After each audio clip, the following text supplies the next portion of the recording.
The Chamber of Whispering Glyphs was a monolith carved from the heart of a dead star's remnant, its colossal roof arcing into a manufactured void, where crystalline spires refracted the light of 100 distant suns into shifting, spectral mosaics upon the obsidian floor. Hierarch Esthul, his ancient, chitinous frame hunched over the central plinth, felt the immense, cold silence of the synodic conclave press against his multifaceted eyes, a silence that amplified the distant, rhythmic hum of the Imperium's core reactors, and now, the profound tremor of political uncertainty. The air, usually thick with the comforting metallic scent of ozone and efficiency, was now laced with the faint, acrid tang of fear, a fear that had been systematically eradicated from the Galactic Imperium's collective consciousness across 3 millennia of uncontested expansion, yet had found a terrifying, singular focus in a tiny, blue-green stellar speck at the far, irrelevant periphery of their charted space, a speck they called Sol, and the beings within, the Terrans. "The data is fundamentally irreconcilable, Hierarch," stated Xenographer Alara, her voice a series of modulated, harmonic clicks that echoed strangely against the glyphs, acoustic damping, a species whose natural state was perpetual, detached observation, but whose current posture betrayed a coiled tension. Her optical arrays, usually set to a wide, dispassionate spectrum, were narrowed and focused upon the central projection, which currently displayed an intricate, chaotic collage, a primitive Terran depiction of a vast, burning city, immediately juxtaposed with the serene, almost melancholic curvature of a derelict, self-sustaining orbital habitat. A complex mathematical derivation that hinted at instantaneous non-local entanglement, placed side by side with an audio recording of a creature wailing a structured sequence of grief. Their internal histories record self-inflicted catastrophes of unimaginable scale, global conflicts fought with near-extinction weaponry, fueled by tribalism and fleeting political constructs. Yet, simultaneously, they evidence rapid, collective leaps of ethical and technological refinement following each paroxysm. They are a civilization that nearly consumed itself in fire and, in the very next breath, reached for the stars with a philosophical purity that seems almost manufactured to defy logic. This contradictory nature is precisely what renders their current posture so alarming. Legate Kval, the executor of the stellar expansion fleet, rose from the opposition tier, his metallic carapace gleaming with the aggressive, polished luster of 1,000 successful campaigns, his deep resonating voice carrying the unquestioning conviction of military necessity, designed to cut through the bureaucratic fog of the conclave. Irreconcilable data is merely incomplete data, Xenographer. The facts are these. We, the Galactic Imperium, have sent out a series of measured, protocol-compliant scout vessels to establish primary contact with this nascent species, following the Edict of Open Skies. Each attempt, without exception, has been met not with a negotiated refusal, nor an aggressive display of force, but with an inexplicable, utterly effective denial of access. We have not been challenged. We have been ignored by a boundary they call the Veil of Sol. Our probes, equipped with the finest kinetic dampeners and field disruptors known to the Imperium, simply cease to function upon reaching an unseen demarcation line. Their reply, transmitted only once, centuries ago, and only in a dead language equivalent of a diplomatic footnote, was a curt dismissal. Access denied. The philosophical debate ends where our capacity to govern the sector begins. They are denying the natural, inevitable progression of galactic unity, and in doing so, they cast a shadow of unpredictable defiance upon the Imperium's sovereignty. I petition, once again, for a full-scale, non-aggressive, yet wholly irresistible demonstration of our will. Hierarch Esthul gently rubbed the tips of his primary manipulators together, a gesture of profound contemplation that stretched across countless synodic cycles. Irresistible demonstration, Legate Kval, carries within its very phrasing the seeds of irreversible error. This Veil of Sol is a unique problem. Had the Terrans deployed plasma cannons, gravity wells, or kinetic dampening fields, any conventional defense, we would understand the calculus, we would know the required countermeasure. But this veil, your own sensor logs confirm it is not a kinetic barrier, nor a detectable energy field. It is, by all reports, an absence of available space. It is a conceptual wall, Legate, which our most advanced propulsion systems treat not as a physical object to be overcome, but as a point where the fundamental laws of our observed universe seem to warp just enough to render our technology inert.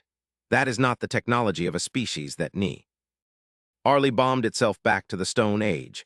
That is the signature of a profound and potentially terrifying asymmetry.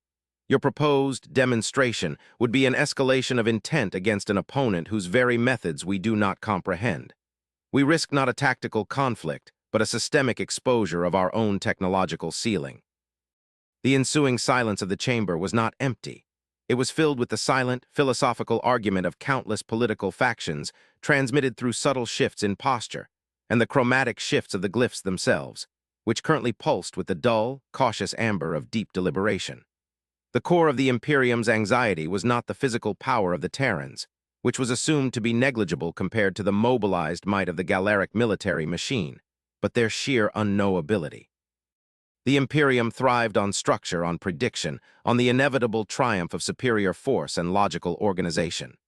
The Terrans, through their veil, their contradictory history, and their unnervingly serene refusal to engage, represented pure, unquantifiable chaos, the one threat the Imperium truly feared. "Consider the trajectory," Alara interjected, refocusing the debate from military response to psychological profile. "Their arts, their philosophical texts, they speak of a deeply ingrained concept they term self-determinism, a belief that their existence, their path, must be entirely and absolutely their own, independent of external influence, no matter how benevolent or ordered that influence might appear. This is not the arrogant posturing of a minor power. This is a philosophical absolute. They do not see the Imperium's unity as an inevitable destiny. They see it as an intrusion upon their sovereign right to fail, to succeed, or to simply be in isolation. The veil is not a defensive perimeter against our weapons. It is a manifestation of this profound, almost desperate, desire for self-isolation.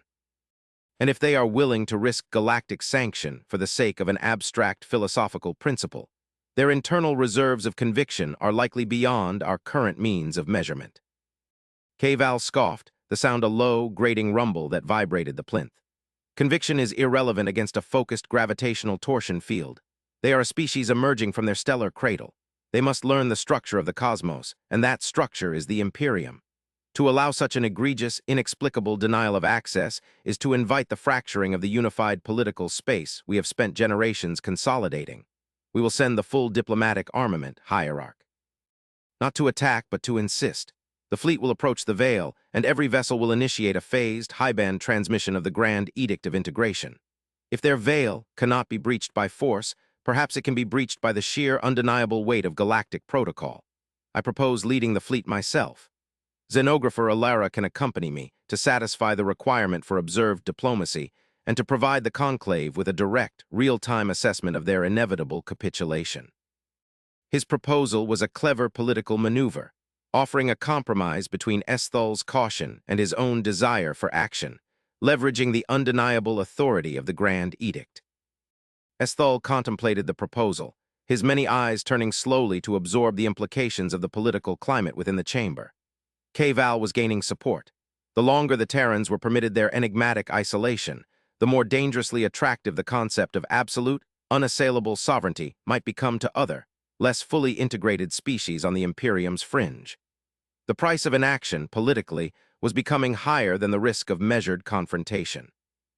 "Very well, Legate," Esthal finally pronounced, the decision sending a visible, cold wave through the chamber, the glyphs instantly shifting from amber caution to the hard, unyielding blue of executive action. "You shall proceed with the diplomatic armament. You will observe all 27 stipulations of the Treaty of Peaceful Advance. You will initiate no aggressive act. But you will ensure that the Terrans understand, with absolute clarity, that isolation in the modern cosmos is no longer a sustainable option. Xenographer Alara, you will attend the Legate, and you will transmit every microsecond of the encounter back to this chamber. If the Terrans choose to meet galactic order with a philosophical treatise, they shall receive the full, immutable philosophical response of the Imperium." The die was cast. The great, slow machinery of the Galactic Imperium was now grinding its way toward the small, silent boundary of the Terran system. The transition from the Synodic Chamber to the command deck of the Aegis of Will, Legate Kval's flagship, was a shift from cold contemplation to relentless, focused motion. The Aegis, a Vess, cell of unimaginable scale, sat at the heart of the assembled diplomatic armament, a presence of sheer, unquantifiable authority, its hull bristling not with conventional weapons, but with the arrayed sensor nests and high-band transmitters of the Imperium's psychological warfare and diplomatic corps, though K-Val, in a calculated defiance of Esthol's edict, had ensured the vessel was also equipped with several highly classified experimental gravitic torsion projectors.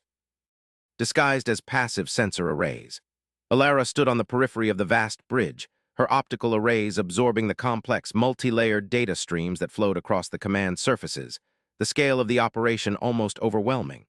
They were not a fighting force, yet the sheer physical mass of the armament suggested an authority that no emerging species could possibly oppose. It was the entire philosophical weight of the Imperium condensed into a terrifying, slow-moving wave. The voyage itself was a study in profound silence, broken only by the sterile, technical reports of the navigation crew. The distance was immense, but the Imperium's mastery of localized space folding rendered the journey into a manageable fraction of a standard cycle. As they approached the designated coordinates, the legate ordered a measured, decelerating approach, emphasizing the deliberate nature of their movement. The tension on the bridge was a palpable, almost suffocating force, a mixture of K-Val's aggressive anticipation and the systemic anxiety of the crew, who had been briefed on the inexplicable nature of the veil.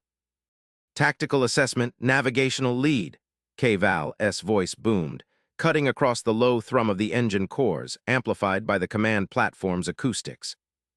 Legate, we are at the agreed-upon engagement range, the lead navigator reported, his tone rigid with professionalism. The Sol system is directly ahead. Atmospheric distortion is minimal. No detectable energy signatures, no kinetic defenses, no subspace emissions that would suggest an active perimeter. Yet. Yet what? K-Val demanded, his stance broadening in impatience. The sensors are reading an increasingly sharp anomaly, Legate. It is not an object, but a stress upon the local continuum. Our Alcubierre field generators are reporting an increasing drag coefficient, far beyond standard inertial modeling. It is as if the space ahead of us is suddenly becoming profoundly, impossibly dense, yet without an associated gravitational signature. We are registering the coordinates for the Veil of Sol, Legate. It is precisely where the old scout reports indicated. There is nothing there, and yet everything suggests we cannot proceed. K-Val moved to the main holotank, his shadow falling across the crystalline depiction of the Sol system. The boundary of the veil was marked by a faint, shimmering, barely detectable ripple in the light, a purely aesthetic effect caused by the profound disruption of quantum harmonics, a ghost of a wall. He stared at it for a long, silent moment, his ambition and his tactical rigidity warring with the xenographer's frustrating reports. He had come too far for a metaphysical boundary to stop the momentum of the Imperium. Maintain current vector. Initiate the Phase 1 diplomatic protocol, K-Val commanded, his voice regaining its steely authority. All vessels are to commence the synchronized, full-spectrum broadcast of the Grand Edict. Address, Terran Sovereignty, Sol System, begin transmission. I want the sound of the Imperium to be the loudest signal they have ever received. Across the armament, the great vessels simultaneously engaged their high-band communicators, flooding the Terran system with a highly complex, multi-layered signal, a blend of universal language primers, detailed political history of the Imperium, philosophical justifications for unity, and the formal, unassailable demands for peaceful, immediate access. The sheer magnitude of the transmission was a show of force in itself, designed to overwhelm a nascent species' ability to process data, forcing a psychological capitulation to the reality of galactic order. For what felt like an eternity on the command bridge, there was nothing. The Terran system remained silent. The veil remained an unmoving, conceptual wall. K-Val's knuckles were white against the command plinth. He could feel the eyes of his crew, and through the instantaneous nexus, the expectant, cold attention of the synodic conclave back in the chamber of whispering glyphs. He had promised a resolution, and the veil was now mocking the very authority he represented. Then a flicker, not on the main screen, which still registered only the empty, shimmering boundary of the veil, but on Alara's specialized xenography console. A localized, incredibly precise phase shift registered, emanating from directly within the heart of the veil. The anomaly was small, minute, almost missed by the standard sensors, and it was moving. T was not a breach, it was an emergence. Legate, a vessel is exiting the veil. Alara's voice was the first sound to break the armament's broadcast, her harmonic clicks sharp with surprise. Single vessel, non-military profile, minimal energy signature. The Terrans are responding. Kval spun back to the holotank, a flicker of triumph in his eyes, which was immediately replaced by utter, profound confusion. The vessel that emerged was an anticlimax of astonishing magnitude. It was not the great, imposing dreadnought of a defensive power. It was small, sleek, and utterly unadorned, a design of severe, almost minimalist geometry. Its lack of any visible weaponry, combined with its seemingly effortless passage through the boundary that had stymied the Imperium's most advanced physics, created a disturbing, philosophical cognitive dissonance. The Terran vessel, looking like a lone, unpolished pebble against the mountain range of the diplomatic armament, drifted slowly toward the Aegis of Will, stopping just outside the legate's effective sensor range. "The Terrans are requesting a direct, coded diplomatic channel," reported the communications officer, his voice tinged with disbelief. "They are utilizing a fully archaic hypergalactic diplomatic encryption, a protocol that has not been in use within the Imperium for over 12 centuries. Kval fought down a surge of raw, professional fury. This was not a negotiation, this was a calculated insult, a subtle demonstration of a knowledge they should not possess, a clear signal that the Terrans had been watching and classifying the Imperium for generations. "Open the channel, route it directly to my plinth, and Legate Kval is to be addressed with the full 20-title formal address. Do not let them dictate the terms of engagement." The command deck fell silent again as the channel was opened. The image of the Terran representative materialized on Kval's console. The figure was a human, an ambassador apparently named Dr. Aris Thorn, a study in impossible, unnerving calm. He was an older male, dressed in severe, nondescript Terran formal wear, with a face that held the deep, etched lines of prolonged introspection. He did not look like a warrior, a diplomat, or a scientist. He looked, rather, like a scholar who had accidentally wandered into a battlefield and saw only the mathematics of the conflict. Thorn did not use the prescribed, deferential opening.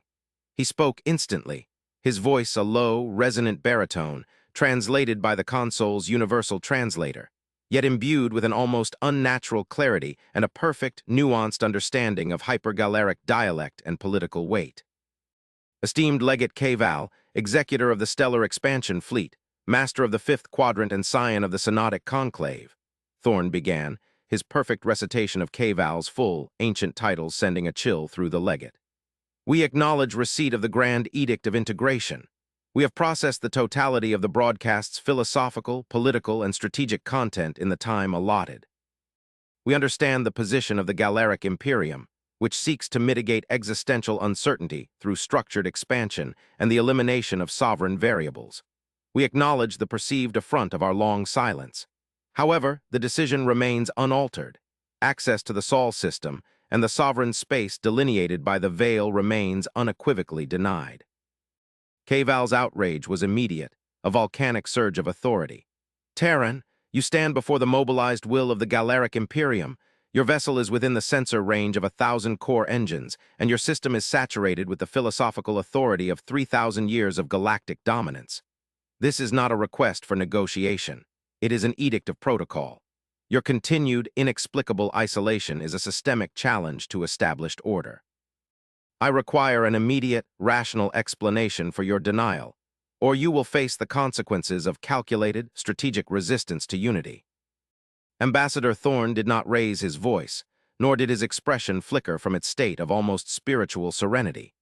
He merely waited for Kval's outburst to expend its energy, a calculated, diplomatic microaggression that felt more insulting than any direct confrontation. "The request for a rational explanation is precisely what we are prepared to grant, Legate, though I must inform you that the Imperium's definitions of rationality may require significant adjustment," Thorn resumed, his tone measured, almost academic. "The Veil of Sol, which your prodigious instruments correctly identify as a localized, conceptual wall, is not a weapon of offense, nor is it a kinetic defense against your fleets. It is, simply put, a quarantine. The reason for the denial of access is not to protect us from you, Legate Kval, but to protect you from us." The declaration struck the bridge of the Aegis of Will with the force of a physical blow. The silence was absolute, heavier than the pressure of deep space. Kval stared, momentarily stripped of his rhetoric. "A quarantine? Against what pathology could your nascent, peripheral species possibly pose to the unified strength of the Imperium? K-Val finally managed, his voice dangerously low. Thorn's expression softened slightly, a faint, almost mournful quality entering his eyes. The pathology is not viral, Legate. It is developmental. The Imperium has achieved a state of political and technological maturity predicated upon a highly structured, systemic, and predictable progression. A slow, measured ascent across millennia, where each technological leap was carefully balanced by a commensurate ethical and political consensus. Terran development, however, was fundamentally different. Driven by that aforementioned, desperate self-determinism, and a history of brutal internal conflict that perpetually threatened extinction, we did not ascend so much as we lurch and spike. Our technological advancement has always dramatically outpaced our ethical and psychological maturity. We acquired the power to unmake stars before we truly understood the moral imperative to be kind to one another. The gap between our potential to influence and our stability to govern is immense. We are a power defined by controlled, systemic volatility. We understand, with a clarity that the Imperium, in its long, stable history, cannot possibly comprehend, that a culture which retains the capability for self-annihilation will always carry the proportional, systemic risk of external contamination. He paused, allowing the weight of the philosophical asymmetry to settle. Had the Imperium integrated us into the greater political body even a century ago, our inherent volatility, our capacity for disruptive, nonlinear technological acceleration, and our culture of philosophical resistance would have injected a vector of unpredictable instability that would have threatened to unravel the ordered progression of your entire civilization. The Veil is an act of extreme, long-term galactic ethics, Legate. It is a necessary period of self-isolation imposed by a species that understands its own toxicity. We deny your access because we know with mathematical certainty that we are not yet safe for you. The conclave, watching and listening in the chamber of whispering glyphs, was in an uproar, the noise of their clicking, humming consternation barely contained by the broadcast filters. This was not the arrogant refusal of a primitive species. This was a terrifying, rational self-assessment from a position of unexpected, confident ethical superiority. Xenographer Alara, on the bridge of the Aegis of Will, felt a profound, intellectual shock. The Terrans had not only solved the physical problem of the Veil, they had solved the philosophical problem of Imperium expansion and preempted their most fundamental argument. K-Val, however, was a creature of rigid pragmatic authority. He recognized the elegance of the Terran explanation, but he refused to accept its premise of superior power. Ethical pretexts are irrelevant against a clear and present threat to galactic order. Your mere presence, Terran, is a systemic challenge. If the Veil is merely a quarantine for self-imposed philosophical instability, then its function can be terminated by us, the galactic authority, acting for the common good. We do not accept your self-assessment. I order you, immediately, to dephase your localized space-warping fields and permit the diplomatic armament to proceed. Failure to comply will be regarded as an act of hostility and a declaration of war against the Galactic Imperium. Thorn's serene gaze finally shifted, directed toward the large, heavily disguised gravitic torsion projectors that K-Val had strategically positioned on the Aegis. The movement was infinitesimal, but the implication was catastrophic. Legate K-Val, Thorn replied, his voice maintaining its level, steady pitch. We understand your inherent resistance to concepts that challenge the core tenets of your power structure. However, this conversation is now moving from the philosophical to the pragmatic. We require you to understand the reason the Veil exists, which is inextricably linked to the technology that maintains it. You intend to utilize your hidden gravitic torsion emitters, designated Project Nightingale, in your classified fleet manifests, in a phased, low-yield pulse to attempt to destabilize the localized phase space. The assumption being that the Veil is a localized quantum entanglement field that can be shaken loose. This strategy will fail. A gasp was audible across the Aegis bridge. Project Nightingale was the single most protected military secret of the Imperium Science Division, a classified system known only to the highest ranks of the Conclave and the Legate himself. Thorn continued, completely unperturbed by the consternation he had caused. Veil is not an entanglement field, Legate. It is a highly compressed, self-referencing mantle. Its stability is maintained by the instantaneous, precise manipulation of localized space-time curvature, utilizing technology we refer to as the mantle drive. Furthermore, should you initiate the Project Nightingale Pulse, you will not destabilize the veil. You will merely introduce a predictable, low-energy perturbation into the mantle's field harmonics. The mantle has been calibrated to instantaneously absorb and neutralize such non-lethal, predictable inputs. This is not aggression, Leggett. It is simply physics. As Thorne finished his sentence, K-Val, driven by a surge of tactical recklessness and a desperate need to retain control, instinctively issued the coded, subvocal command that bypassed his bridge crew. Execute Nightingale Pulse, low yield, wide phase. The great hull of the Aegis of Will thrummed, and a powerful, invisible wave of targeted gravimetric stress surged out toward the Terran vessel and the Veil. The result was instantaneous and absolute. There was no sound, no explosion, no visible defensive measure. Instead, the Terran vessel, Thorne's small, unassuming craft, registered a minuscule, fractional shift in position, a mere hiccup in space, and then immediately nothing. The stress wave had simply been gone, consumed without trace, having no measurable impact on the Veil and less than zero impact on the Terran vessel. Thorne watched the aftermath with an expression of almost clinical disappointment. As predicted, Leggett, the energy expended by your Nightingale system has been harmlessly dissipated into the mantle's external harmonic sink, which we have been running for the past 6 cycles in anticipation of your procedural aggression. We do not require shields against your weaponry. We require only a superior understanding of the local spacetime geometry. That which you fired was not an act of war, but a localized study in physics. He then raised a single, open hand, palm facing the camera. The image of the hand on the console flickered, and suddenly the entire command bridge of the Aegis of Will was plunged into utter, profound darkness, the silence of the command deck broken only by the frantic, panicked yells of the navigation and engineering crew. All primary and secondary systems failed simultaneously, not with an explosion or a power surge, but with a silent, complete systemic cessation of function. The great vessel, for a terrifying microcycle, was reduced to a cold, inert metal hull adrift in the void. On the console, the Terran ambassador remained perfectly illuminated, his image undisturbed. That Leggett K-Val? Thorne's voice was now perfectly calm, yet imbued with an almost frightening authority. Was a non-lethal, non-damaging, instantaneous shutdown of the Aegis's core systems, executed entirely through the minor, non-weaponized application of the mantle drive's principles, utilizing the energy signature of your own gravitic torsion pulse as the primary catalyst. Your vessel's entire operating matrix was temporarily shifted into a conceptual state where the electron flow required for core functions simply ceased to exist. I will now reactivate your systems.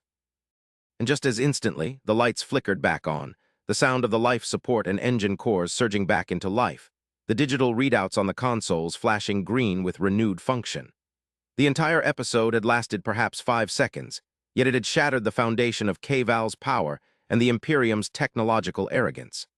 The Legate stood frozen, his mighty command structure temporarily reduced to a powerless, insignificant metal container. Thorne leaned forward, the change in posture a subtle yet definitive shift from academic detachment to direct, sober counsel. We know your systems, Legate. We know your political ambitions, the flaws in your fusion cores, the precise nature of the internal political struggles within the Synodic Conclave.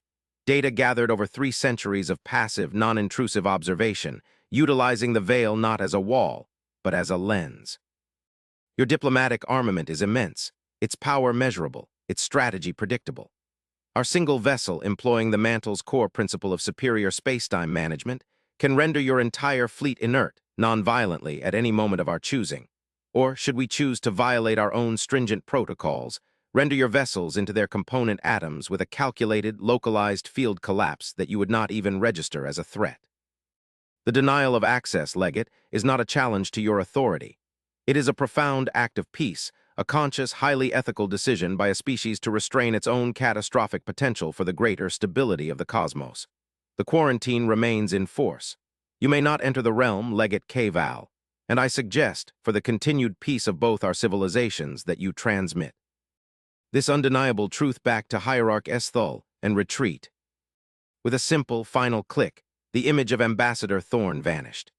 The single, small Terran vessel, having delivered a strategic blow that transcended mere military force, executed a flawless, silent return maneuver, and disappeared back through the shimmering, conceptual boundary of the Veil of Sol, leaving the vast, silent, and utterly humbled diplomatic armament adrift in a space that no longer felt safe, or even fully comprehensible. The return to the chamber of whispering glyphs was not a triumphant procession, but a political post-mortem conducted under the heavy shadow of existential reevaluation. Legate Kval, stripped of his bravado and visibly shaken by the encounter, stood before the conclave not as an executor of the stellar fleet, but as a humbled supplicant, relaying the full, undiluted transcript and censored data. The utter humiliation of the Nightingale pulse, the impossible knowledge of Terran intelligence, and the 5 seconds of absolute, terrifying darkness aboard the Aegis of Will. Xenographer Alara, on the other hand, had found a terrible vindication in the data, her harmonic voice now resonating with the clarity of newfound understanding. Hierarch Esthul listened in absolute motionless silence, the glyphs around him radiating a blinding white light of crisis. The Terran explanation, that the Veil was a quarantine to protect the Imperium from its own inherent, aggressive development, was a paradigm shift that destabilized the entire edifice of Imperium philosophy. The core question was no longer how to breach the Veil, but how to proceed with the horrifying new reality that the universe contained a power that transcended the Imperium's comprehension, a power that defined its ethical framework by self-imposed isolation. The data is irrefutable, Alara concluded, projecting a simplified, highly conceptual model of the mantle drive that Thorn had provided in a secondary data stream, a gesture of subtle, terrifying mentorship. The Terrans do not use energy shields or kinetic dampeners. They manipulate the very substrate of existence. Their mantle is not a weapon, but a form of localized, advanced physics that allows them to govern the continuum with an instantaneous, surgical precision we cannot match. Legate Kval's vessel was not attacked. It was philosophically disassembled and reassembled, a demonstration of absolute capability delivered with the absolute ethical restraint that Ambassador Thorn predicted. They are not merely advanced, they are asymmetric. They exist on a different plane of technological and ethical concern.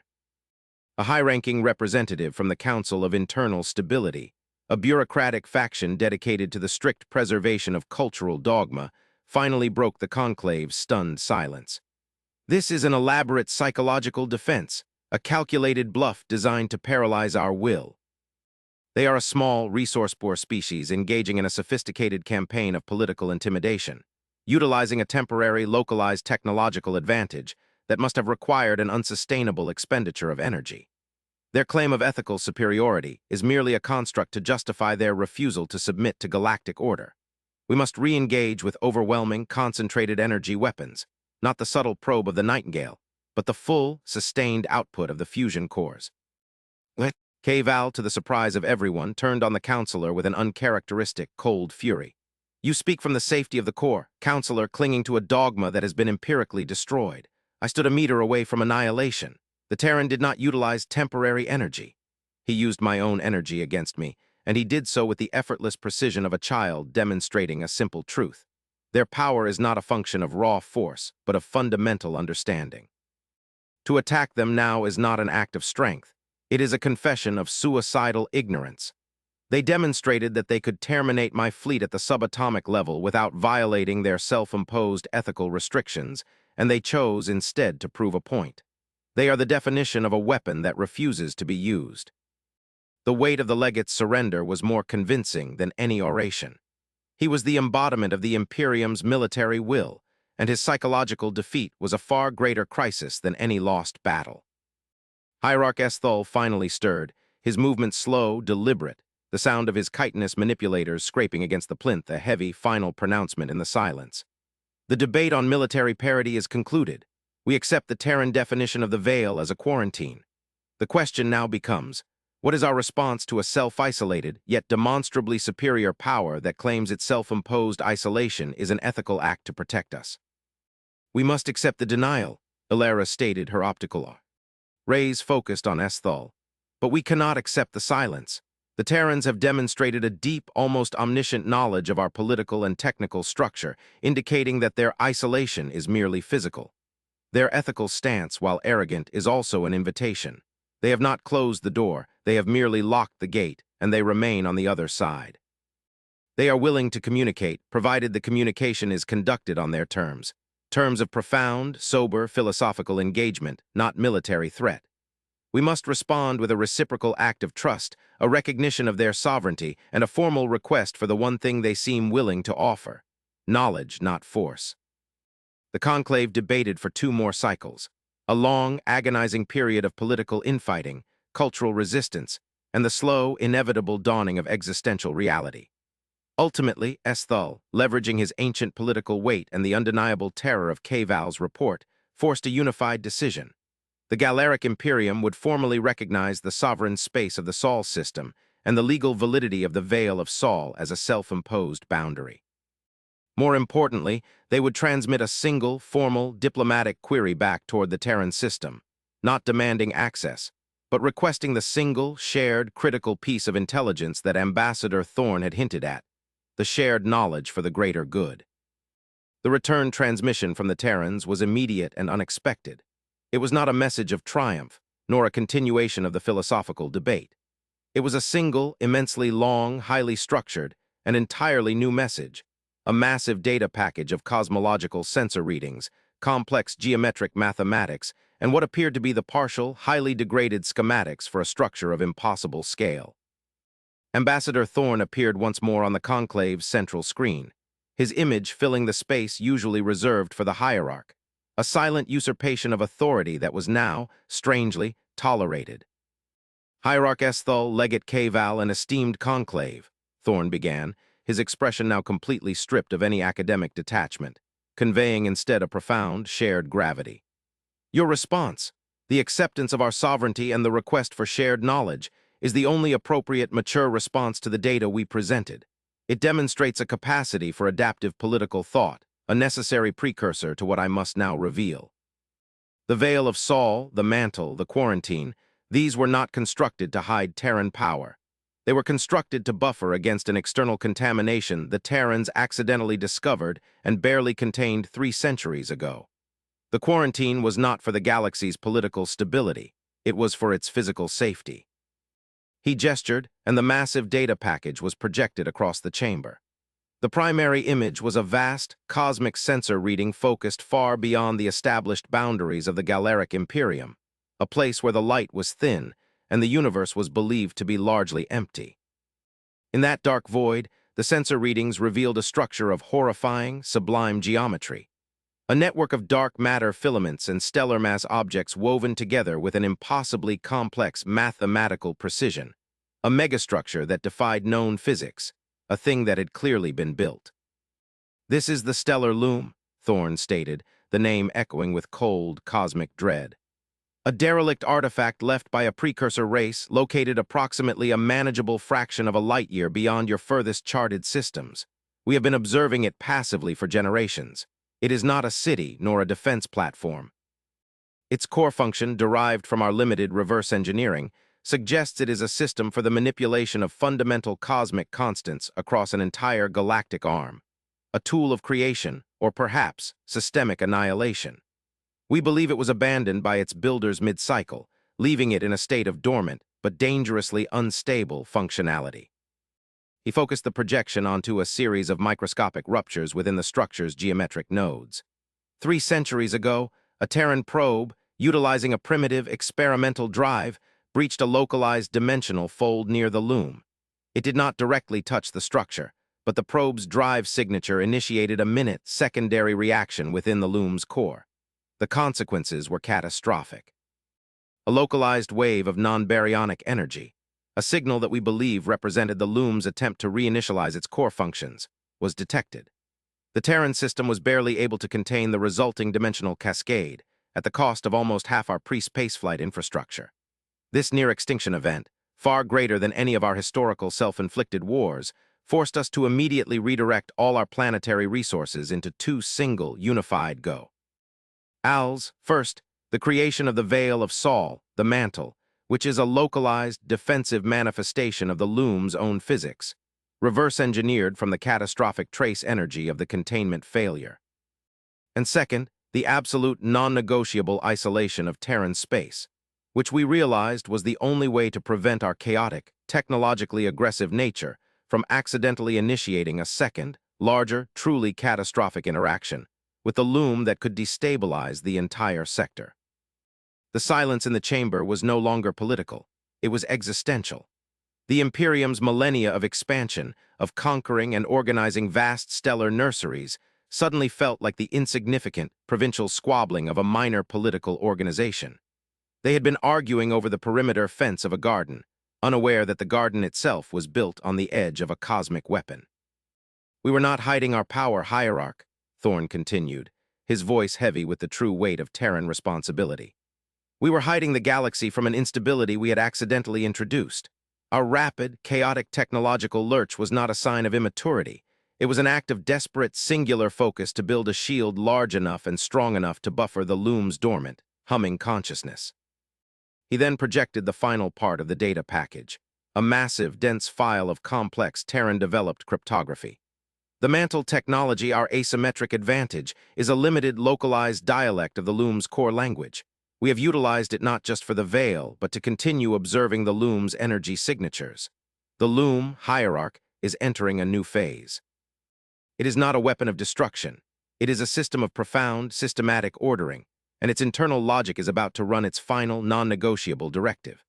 We have determined that within a specific, calculable timeframe, the loom will enter its final, fully active state, which will not destroy the galaxy through fire, but through the imposition of a terrifying, absolute, systemic order, a reknitting of spacetime that will erase all unharmonious, chaotic, or non-optimal variables. The Imperium, with its messy, decentralized power and its reliance on inefficient physics, will be one of the first variables to be erased by the loom's indifferent, systemic correction." Thorne then presented the final, terrifying proposition. "We, the Terrans, the species you dismissed as volatile children, have been the solitary custodians of this knowledge. We have kept our distance, but now the threat is no longer contained. We offer you the most critical piece of knowledge we possess, a partial translation key to the loom's cryptographic language, derived from our mantle research. It is not enough to stop the loom, but it is enough to understand its initial output. We offer not an alliance of fleets, but an alliance of intellect. We require the Imperium's vast, structured data processing capabilities, the very systems your civilization was built upon, to complete the translation and find a non-kinetic, physical solution to what is a purely conceptual, existential threat. We will remain behind the veil, the quarantine remains in place, but for the first time in your history, you must partner with the terrifying, chaotic power of Terran intellect, the same intellect that built the mantle and discovered the loom, to save yourselves." The chamber of whispering glyphs, which had hosted millennia of political maneuvering and military command, was utterly silent. The sheer, sublime terror of the stellar loom, an ancient, indifferent machine that threatened to erase their existence not out of malice, but out of a cold, systemic need for perfect cosmic harmony, reduced every political ambition, every territorial dispute to dust. The Imperium, the great monolithic power, was revealed to be merely a slightly larger anthill on the edge of a cosmic bulldozer. Hierarch Esthal slowly raised his ancient frame, his eyes fixed not on the projection, but on the philosophical abyss that the Terran had opened beneath their feet. He finally understood the true nature of power, which was not the ability to expand, but the terrifying responsibility of custodianship over things that should never be touched. He understood the Terrans' profound sacrifice, the surrender of their own galactic future for the sake of an ethical mandate to protect an unsuspecting cosmos. "Ambassador Thorne," Esthal's voice was now imbued with an uncharacteristic humility, the sound of a hierarch surrendering 3,000 years of imperial dogma. "The Galactic Imperium accepts your proposal. We accept the veil. We accept the quarantine. We accept your sovereignty and your necessary isolation. We accept, too, the terrifying weight of the stellar loom. We offer you not an alliance of equals, for we are clearly not your equal in this endeavor, but a covenant of shared survival. The vast, structured computational resu. Arses of the Imperium are now wholly dedicated to the processing of your data, under your direction.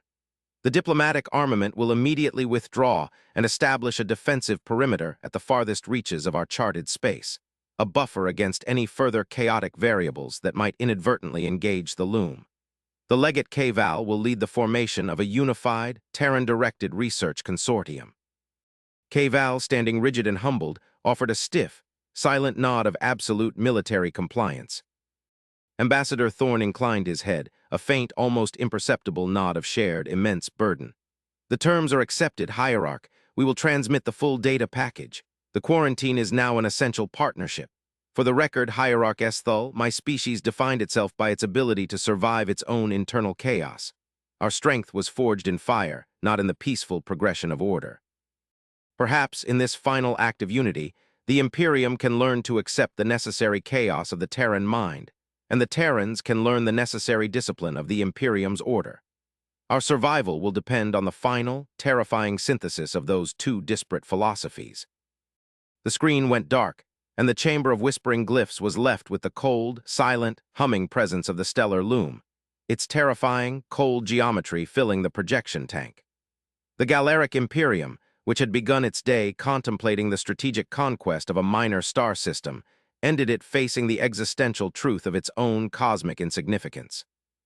The access denied sign at the edge of the Terran realm was not a barrier to an empire, but a single, desperately held door protecting a vast, unsuspecting civilization from a fate far colder than war, a fate that only the self-isolated, terrifyingly ethical custodians of Earth had seen fit to guard. The future of the galaxy, the continuity of its light and its life, now rested upon the fragile, unprecedented, and utterly profound alliance between an ancient, orderly empire and the terrifying, volatile, ethical solitude of the Terran realm. The next great voyage would not be one of expansion, but of desperate, unified introspection into the language of the loom, a search for the cosmic loophole that would prevent the final, silent erasure of all things beautiful and chaotic in the universe.